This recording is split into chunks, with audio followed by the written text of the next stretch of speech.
Welcome to Unit 3.4. Today we're going to talk about differentiating inverse trig functions. Now this unit is all about memorization, so we would have to memorize 6 different inverse trig functions.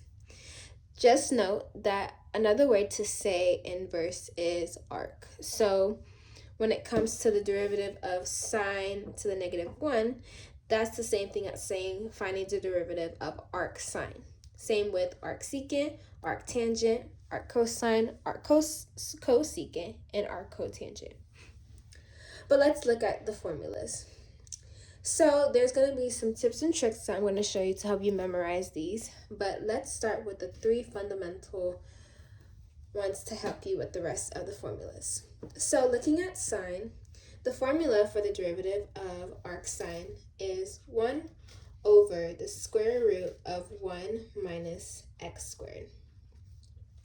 The derivative of arc secant is 1 over square root of x squared minus 1 times an absolute value.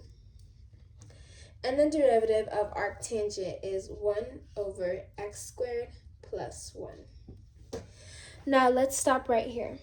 So looking back at our formulas, if your trig function starts with an s, that means you're going to have a square root and a subtraction. So looking back, the derivative of arc sine, you have a square root and a subtraction. Another thing for sine is that because it has an I, the 1 has to come before the x squared. Just to help you memorize this, if sine has an I, then the 1 is first. Secant, since secant starts with an s, the derivative of arc secant will also have a square root and a subtraction sign, but the x squared will come before the 1, and secant also has an absolute value in the denominator. A thing to help you with secant is to think of secant, oh crap, absolute value. Just a nice phrase to help you remember that you have to add an absolute value. Then tangent. Tangent does not have an s, so you will not subtract nor square root. So it's just going to be 1 over x squared plus 1, and the order wouldn't matter for x squared or 1 to come first because you're adding. Now that we know the derivatives of arc sine, arc secant, and arc tangent, let's look at their complementary trig functions. Complementary trig functions is included with cosine, cosecant, and cotangent. So the complementary trig function of sine is cosine, complementary trig function of secant is cosecant, and the complementary trig function of tangent is cotangent.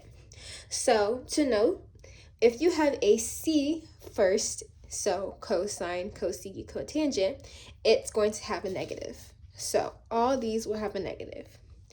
And then, since your complementary trig function will be the same formula as your regular trig function. So, since the complementary trig function of sine is cosine, the formula is just going to be a negative 1 over the square root of 1 minus x squared.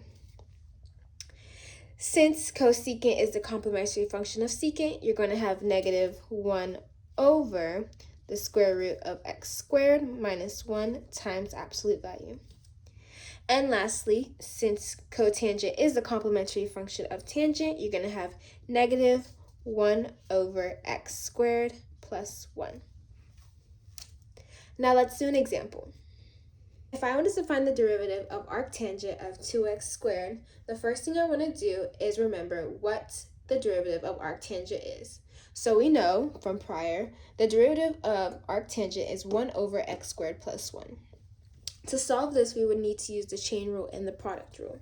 So remember that the chain rule is f prime of g of x times g prime of x.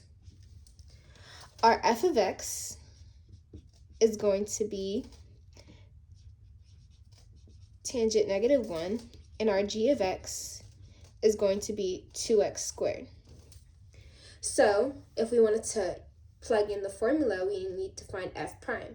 F prime is just saying we need to find the derivative of f of x, which is arctangent. And we already know that the derivative of arctangent is 1 over x squared plus 1. So you would plug in 1 over, we would plug in our g of x into our x. So wherever x is, we plug in g of x. We know g of x is 2x squared, so we would just have 2x squared to the power of 2 plus 1 times g prime of x. G prime of x would be, using product rule, bring 2 to the front, that would give us 4x. 2 minus 1 is just an understanded 1 degree, so the g prime of x would be 4x.